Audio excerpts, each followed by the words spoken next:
नमस्ते. पुन्हाच्या टेकी टॉक चॅनलमध्ये मी परिमल तुमचे स्वागत करते. जगप्रसिद्ध पुस्तक तुम्ही जिंकू शकता किंवा यू कॅन विन बुकचे लेखक शिव खेरा या पुस्तकाची ऑडिओ बुक भाग 11 तुमच्या समोर सादर करत आहे. आज पाठ क्रमांक 4, आत्मप्रतिष्ठा किंवा सेल्फ इस्टीम.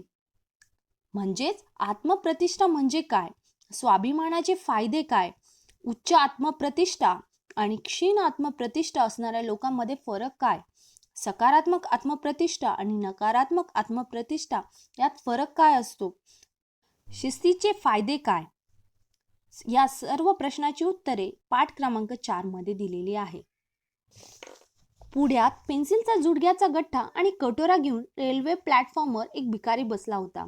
एक तरुण अधिकारी तिकडून चालला होता. त्याने त्या कटोऱ्यात 2 रुपये टाकले आणि तो रेल्वेच्या डब्यात चढला. रेल्वे सुरू होणार इतक्यात काहीतरी त्याच्या मनात आलं. तो झटकन त्या भिकाऱ्याजवळ गेला, त्याच्या पुढ्यातला एक पेन्सिलचा जुडगा उचलला. आता ठीक आहे, जेवढे पैसे तेवढ्याच पेन्सिली. शेवटी तूही व्यावसायिक आणि मीही. आणि तो डब्यात शिरला. 6 महिन्यांनी तो अधिकारी एका कार्यक्रमाला गेला. तोच भिकारी तेथे सुटबुटात आला होता. भिकाऱ्याने त्या अधिकाऱ्याला ओळखलं. तो त्याच्या जवळ गेला आणि म्हणाला, तुम्ही मला कदाचित ओळखणार नाही, पण तुम्ही माझ्या चांगले लक्षात आहात. मग त्याने तो प्रसंग सांगितला. तो अधिकारी म्हणाला, तू सांगितल्यावर आता मला आठवलंय, पण तू तर भीक मागत होतास. इथं सुटबुटात तू काय करतो आहे? तुम्ही माझ्यासाठी काय केलं याची कल्पना तुम्हाला येणार नाही. माझा स्वाभिमान, आत्मप्रतिष्ठा मला परत मिळवून देणारे तुम्ही पहिलेच भेटलात. तुम्ही पेन्सिलीचा एक जुडगा उचललात आणि म्हणालात, आता ठीक आहे. शेवटी तूही व्यावसायिक आणि मीही. तुम्ही निघून गेल्यावर मी सारखा मनाशी विचार करू लागलो की मी इथं काय करतोय, मी का भीक मागतोय. मी आयुष्यात काहीतरी चांगलं विधायक करण्याची खुणगाठ बांधली. सरळ जवळच्या सामानाचं गाठोडं खांद्यावर टाकलं, मेहनत करायला सुरुवात केली आणि आज मी इथे मानाने आलो आहे. मला नवीन दृष्टी दिल्याबद्दल, माझ्या सत्वाची जाणीव करून दिल्याबद्दल मला तुमचे आभार मानायचे होते. त्या प्रसंगामुळे माझं आयुष्यच बदलून गेलं. भिकाऱ्याच्या आयुष्यात नेमकं काय बदल झाला? भिकाऱ्यात झालेला बदल म्हणजे त्याचा स्वाभिमान जागा झाला आणि त्यामुळे त्याची कार्यक्षमता सुधारली. आपल्या आयुष्यात स्वाभिमान अशी जादू करू शकतो. सोप्या शब्दात सांगायचं तर स्वाभिमान म्हणजे स्वतःबद्दल वाटणारा अभिमान, आपल्याला अस्मितेची जाणीव, आपल्याला स्वतःबद्दलच्या मताचा साधक बाधक परिणाम आपल्या सर्व गोष्टींवर होत असतो. अगदी आपल्याकडून केलं जाणारं एकूण काम, त्याचा दर्जा, तसंच एक पालक म्हणून आपली भूमिका, यापासून ते आपण आयुष्यात जे काही साध्य करतो तिथपर्यंत त्याचा परिणाम होतो. यश किंवा अपयश निश्चित करणारा स्वाभिमान हा महत्त्वाचा घटक असतो. उच्च आत्मप्रतिष्ठेमुळे आयुष्य सुखी, आनंदी आणि अर्थपूर्ण होते. आपले मोल, आपले सामर्थ्य याची स्वतःला जाणीव होईपर्यंत तोपर्यंत आपला स्वाभिमान उंचावू शकत नाही. एखाद्याला यश मिळवायचे असेल तर त्याला आतून चालना मिळावी लागते, असा निष्कर्ष आजवरच्या जागतिक इतिहासातील सर्व मोठ्या नेत्यांनी आणि मार्गदर्शकांनी काढला आहे. आपल्या मनात जे सुप्त स्वयंमूल्यमापन असते ते आपण इतरांपर्यंत पोहोचवतो आणि ते त्यानुसार आपल्याला प्रतिसाद देतात. निश्चित विचार, क्षमता आणि जबाबदारी स्वीकारण्याची तयारी यांच्या साहाय्याने उच्च स्वाभिमान असलेली माणसं विशाल होत असतात. ती आशावादी वृत्तीने आयुष्याला सामोरी जातात. त्यांचे इतरांशी संबंध चांगले असतात आणि आयुष्य परिपूर्ण असते. ती कार्यप्रवण आणि महत्त्वाकांक्षी असतात. ती अधिक संवेदनाक्षम असतात. त्यांची कामगिरी आणि आव्हान स्वीकारण्याची क्षमता वाढत जाते. अशी माणसं नवनव्या संधी आणि आव्हाने यांना सामोरे जातात. टीका आणि प्रशंसा मोठ्या खुबीने आणि सहजपणे आदान प्रदान करू शकतात. स्वाभिमान ही जाणीव आहे. चांगलं काय ते समजणं आणि ते प्रत्यक्षात करणं, यातून ही जाणीव निर्माण होते. स्वाभिमान ही आपली स्वयंप्रतिमा असते. एका शेतकऱ्याची गोष्ट आहे. त्याचा भोपळ्याचा मळा होता. सहजच गंमत म्हणून त्याने वेलावर लटकणाऱ्या एका लहानशा भोपळ्यावर एक काचेची बरणी बांधली. भोपळे काढायच्या वेळी त्याच्या असं लक्षात आलं की बरणीतला भोपळा फक्त बरणीच्या आकाराचा वाढला होता. भोपळ्याला ज्या मर्यादेनी सीमित केलं होतं त्या पलीकडे भोपळा वाढू शकला नाही. माणसाचंही तसंच आहे. प्रत्येकाच्या मनात स्वतःबद्दलची एक प्रतिमा असते. स्वतःविषयीच्या प्रतिमेचा ज्या मर्यादा असतात, मग त्या कोणत्याही असोत, त्या पलीकडे त्याची मजल जाऊ शकत नाही. स्वाभिमानाचे फायदे. आपल्या भावना आणि आपली कार्यक्षमता याचा थेट संबंध असतो. आपण स्वतः, इतर व्यक्ती, कायदे, मालमत्ता, आई-वडील आणि देश याबद्दल असलेल्या आधारातून त्याचा स्वाभिमान व्यक्त होत असतो. याच्या अगदी उलटही घडणं शक्य असतं. स्वाभिमानामुळे काय फायदे होतात? विचार व मते दृढ होतात. जबाबदारी स्वेच्छेने स्वीकारण्याची तयारी होते. आशावादी दृष्टिकोन निर्माण होतो. इतरांशी चांगले संबंध प्रस्थापित होतात आणि त्यातूनच जीवन तृप्त आणि समाधानी होते. इतरांच्या गरजाबद्दल माणूस अधिक संवेदनाक्षम होतो आणि आस्थेवाईक मनोवृत्ती निर्माण होते. यामुळे माणूस स्वयंप्रेरित आणि महत्वाकांक्षी होतो. नव्या संधी आणि आव्हाने माणूस मोकळेपणाने स्वीकारतो. विशिष्ट गतीने तो सतत कार्यप्रवण राहतो. कामगिरी सुधारते आणि नव्या आव्हानांना सामोरे जाण्याची क्षमता वाढते. यामुळे टीका आणि प्रशंसा मोठ्या खुबीने आणि सहजपणे ती आदान प्रदान करू शकतात. कमकुवत आणि क्षीण आत्मप्रतिष्ठा आपण कशी ओळखायची? क्षीण आत्मप्रतिष्ठा असलेल्या माणसाची वागण्याची पद्धत कशी असते? पुढे थोडक्यात यादी दिली आहे. सर्वच लक्षणे यादीत समाविष्ट गेलेली नाहीत, परंतु ती पुरेशी सूचक आहे. तर अशी माणसं सामान्यतः चकाट्या पिटणारी असतात. दोष काढण्याचा त्यांचा स्वभाव असतो. टीका करण्याची एखादी स्पर्धा असावी आणि त्यात बक्षीस मिळवायचं आहे असे थाटात ते टीका करत असतात. अशी माणसं फार अहंकारी असतात. ती उद्धट असतात आणि आपल्याला सर्व काही कळतं अशा भ्रमात ती वावरत असतात. क्षीण स्वाभिमान असलेल्या माणसाबरोबर आणि माणसासाठी काम करणे कठीण असते. आपल्या मोठेपणाची जाणीव करून देण्यासाठी ते इतरांचा पाणउतारा करून त्यांना खच्ची नाउमेद करतात. अशी माणसं संकुचित मनाची, स्वार्थी आणि आत्मकेंद्रित असतात. अशी माणसं आपल्या अपयशाचे समर्थन करण्यासाठी सतत सबबी सांगण्यात पटाईत असतात. अशी माणसं कधीही जबाबदारी स्वीकारत नाही, नेहमी दुसऱ्याला दोष देतात. अशी माणसं दैववादी मनोवृत्तीचे असतात. ती स्वतःहून पुढाकार घेऊन कामे करत नाही आणि नेहमीच गोष्ट घडण्याची वाट पाहतात. हेवा, द्वेष, मत्सर करण्याचा त्यांचा स्वभाव असतो. सकारात्मक टीका स्वीकारण्याची त्यांची तयारी नसते. प्रत्येक बाबतीत आत्मसमर्थन करण्याची त्यांची प्रवृत्ती असते. एकटे असताना ते अस्वस्थ आणि कंटाळलेले असतात. दुबळ्या स्वाभिमानामुळे अशी माणसं सभ्यता आणि सुसंस्कृतपणा यांचे उल्लंघन करतात. सार्वजनिक समारंभ, मेळावे यात अशी माणसं एकत्र येतात तेव्हा बहुतेक वेळा गप्पा गोष्टींबरोबरच अवाच्य विनोद, किस्से एकमेकांना ऐकवतात. आत्मप्रतिष्ठेचं भान नसणारी माणसं अशा वातावरणात फारच वाहून जातात आणि अधिकाधिक पाचकळ, अचकट विचकट बोलत राहतात. अशा माणसांना प्रामाणिक, विश्वासू, भरवशाचे मित्र नसतात, कारण अशी माणसं मुळात स्वतःच प्रामाणिक आणि विश्वासू नसतात. आपण पूर्ण करू शकणार नाही हे माहीत असूनही अशी माणसं खोटी आश्वासने देतात. अशी माणसं स्वतःच्या फायद्यासाठी सर्वथा अशक्य असे वायदे करतात. ते वायदे न पाळल्याने आपली पत गमावून बसतात. स्वाभिमानी माणसं पत घालवण्यापेक्षा व्यवसायात वेळ प्रसंगी नुकसानही पत्करतात, कारण पत ही अमूल्य असते हे त्यांना समजलेलं असतं. त्यांची वर्तणूक अर्थशून्य आणि लहरी असते. घड्याळाच्या लंबकाप्रमाणे ते एका टोकाकडून दुसऱ्या टोकाकडे जात असतात. आज ते तुमच्याशी गोड गोड बोलतील तर उद्या तुमचा गळा घोटायला धावतील. त्यांच्यात समतोलाचा, तारतम्याचा अभाव असतो. अशी माणसं लोकांशी फटकून वागतात आणि एकटी पडतात. अशी माणसं उथळ मनाची असतात. त्यांच्या नाजूक अहंकाराला कधी धक्का बसेल ते सांगता येत नाही. कुठली गोष्ट ते मनाला लावून घेतील याचा अंदाज येत नाही. हळवं असणं आणि संवेदनाक्षम असणं यात फरक असतो. फरक काय असतो? हळवेपणा निवडुंगासारखा असतो. तुम्ही मला स्पर्श केला तर माझे काटे तुम्हाला टोचतील. संवेदना क्षमता सकारात्मक असते.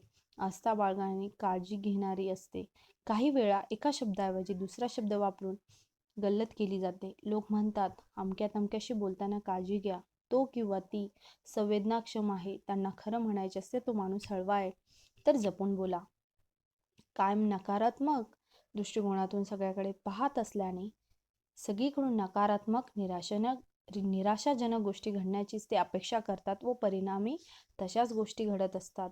त्यांच्याजवळ आत्मविश्वासाचा अभाव असतो.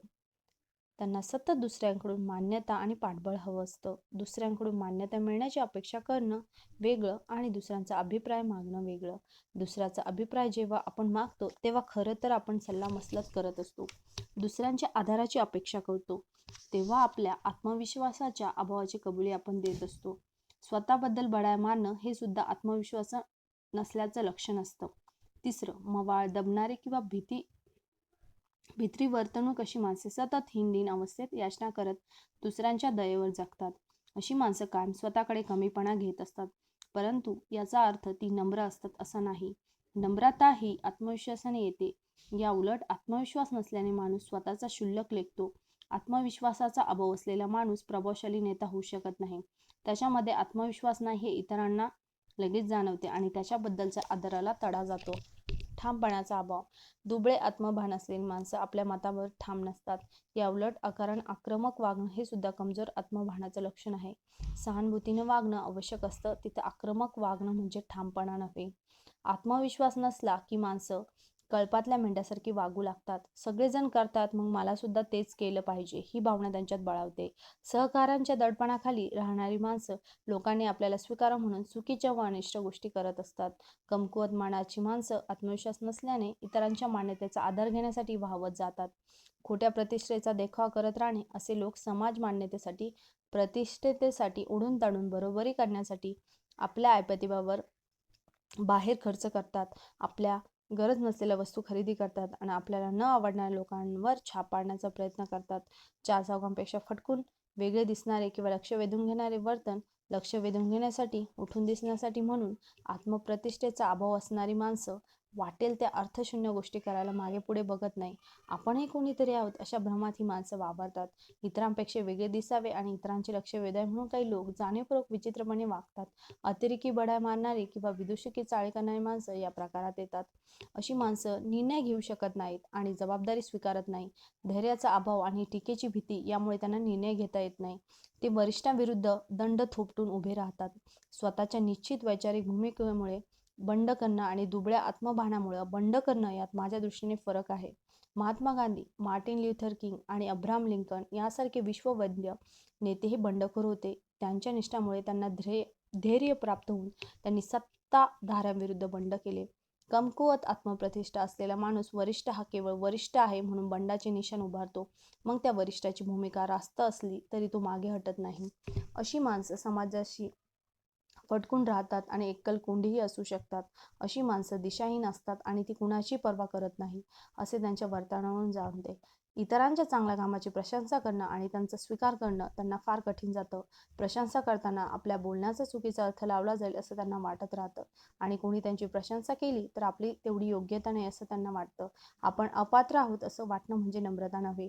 ऐहिक गोष्टींवर फाजील भर. कमकुवत प्रतिष्ठा असलेले लोक कुठल्याही व्यक्तीचे मूल्यमापन माणूस म्हणून ती व्यक्ती कशी आहे यापेक्षा तिची मालमत्ता किती आहे यावरून करतात. तुमच्याकडे कोणती गाडी आहे, तुमचं घर कसं आहे, तुम्ही कोणते कपडे आणि दागदागिने वापरता याकडे त्यांचं सतत लक्ष असतं.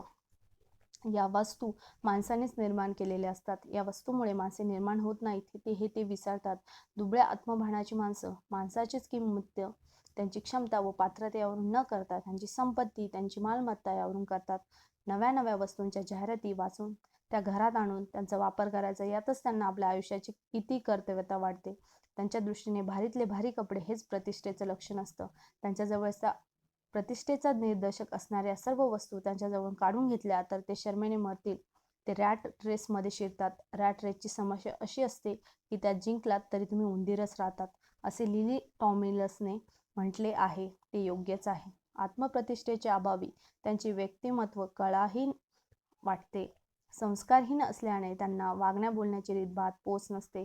कुणाला काय देणं त्यांना माहीत नसतं. त्यांना फक्त घ्यायचं तेवढं कळतं. आत्मप्रतिष्ठा क्षीण असणारी माणसं अनेकदा क्षुद्रपणे वागताना दिसतात. उच्च आत्मप्रतिष्ठा असलेली माणसं कधी कधी तशी वागताना दिसतात, पण त्यामागील कारण वेगळी असतात. एकांत आवडतो म्हणून उच्च आत्मप्रतिष्ठा असणारा माणूस एकटा राहील तर क्षीण आत्मप्रतिष्ठा असणारा माणूस समूहात वावरताना अस्वस्थता वाटते म्हणून एकटा राहील. उच्च आत्मप्रतिष्ठा आणि आत्मप्रतिष्ठेचा अभाव असलेल्या लोकांची काही लक्षणे. उच्च आत्मप्रतिष्ठा आणि दुसरा पार्ट आहे क्षीण आत्मप्रतिष्ठा. तर उच्च आत्मप्रतिष्ठेमध्ये आहे नव्या कल्पनाची विचारांची चर्चा करतात, आस्थेवाईक मनोवृत्ती असते, नम्रता असते. क्षीण आत्मप्रतिष्ठामध्ये लोकांविषयी बोलतात, टीकाखोर वृत्ती असते, उद्धटपणा असतो. उच्च आत्मप्रतिष्ठेमध्ये माणसे वरिष्ठांचा आदर करतात, निष्ठेमुळे आलेले धैर्य, आत्मविश्वास, गुण, चारित्र्याबाबत जागरूक असतात, ठाम, जबाबदारी स्वीकारतात, स्वतःमध्ये रस, आशावादी, समंजस, शिकण्याची तयारी, एकांतप्रिय, चर्चा करतात, योग्य दिशेने मार्गाने जाणारे असतात, शिस्त, अंतप्रेरित, इतरांचा आदर करतात, सभ्यतेने वागतात, मर्यादा माहीत असतात. तर क्षीण आत्मप्रतिष्ठा असणारे माणसं अशी असतात, वरिष्ठांविरुद्ध बंड करतात, जुळून घेण्यासाठी सर्व काही करतात, वैचारिक गोंधळलेले असतात, आक्रमक असतात, सर्व जगाला दोष देतात, स्वार्थी, दैववादी, हावरट, मी शहाणा मनोवृत्तीचे असतात, हळवे, एकाकी, आरोप प्रत्यारोप करतात, दिशाभूल झालेलं, स्वातंत्र्याची विपर्यस्त जाणीव, बाह्यप्रेरित, इतरांचा अनादर करतात, वाहवत जातात. ही यादी देण्याचा उद्देश आपल्या मनामध्ये अपराधीपणाची भावना निर्माण करणे हा नसून स्वतःचे मूल्यमापन करण्यासाठी आधार पुरविणे हा आहे. यातील सर्व लक्षणं आपल्यात असायला पाहिजेत असे नाही. काही लक्षणं कमी जास्त प्रमाणात असू शकतात. जर ही लक्षणं आपल्याला ओळखता आली तर आपण स्वतःला बदलण्याचा प्रयत्न करू शकतो. प्रतिष्ठेचा आव आणणे. एका अधिकाऱ्याला बढती मिळाली, वरचे पद, स्वतंत्र दालन वगैरे, पण त्या नवीन पदाच्या जबाबदारीशी त्याला नीट जुळवून घेणे जमेना. त्याला आत्मप्रतिष्ठाच नव्हती. नव्या जबाबदारीच्या पदाला आपण लायक आहोत आणि आपले काम आपण जबाबदारीने व्यवस्थित करू शकतो असा आव आणणे त्यामुळे त्याला भाग पडत होते. त्यातूनच एक प्रसंग घडला. एकदा त्याच्या केबिनच्या दारावर कोणीतरी टकटक केलं. आपण महत्त्वाच्या कामात गुंतलेले आहोत हे दाखवण्यासाठी त्याने फोनचा रिसिव्हर उचलला आणि भेटायला आलेल्या माणसाला आत यायला सांगितलं. तो माणूस येऊन उभा राहिला. तो अधिकारी मात्र फोनवर मान हलवत बोलतच होता. काही हरकत नाही, मी करतो ते. थोड्या वेळाने त्याने फोन ठेवला आणि त्या माणसाला विचारले, काय काम आहे? तो माणूस म्हणाला, साहेब, मी तुमचा फोन जोडून द्यायला आलो आहे. यावरून बोध काय घ्यायचा?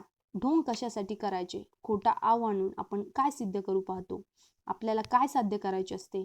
आपल्याला खोटं बोलायची गरज का वाटते? खोटी प्रतिष्ठा मिळवण्याचा प्रयत्न कशाला करायचा? असुरक्षिततेची भावना आणि कमकुवत आत्मप्रतिष्ठा यामुळे माणसाच्या हातून अशा गोष्टी घडतात. ढोंग कशासाठी करायचे? आपण काय करतो किंवा करत नाही? आपल्याला काय आवडतं किंवा काय आवडत नाही? यावरून आपल्या चारित्र्याची पारख होते. उदाहरणार्थ, आपल्याला कोणत्या प्रकारचे चित्रपट आवडतात? आपल्या कोणत्या प्रकारचे संगीत ऐकतो? आपण कोणाची मैत्री पसंत करतो किंवा आपण कोणाला टाळतो? कोणत्या प्रकारचे विनोद आपणास सांगायला किंवा ऐकायला आवडतात? कोणत्या प्रकारची पुस्तके आपण वाचतो? आपल्या प्रत्येक कृतीतून आपले चारित्र्य व्यक्त होत असतं. मग ढोंग कशासाठी करायचं?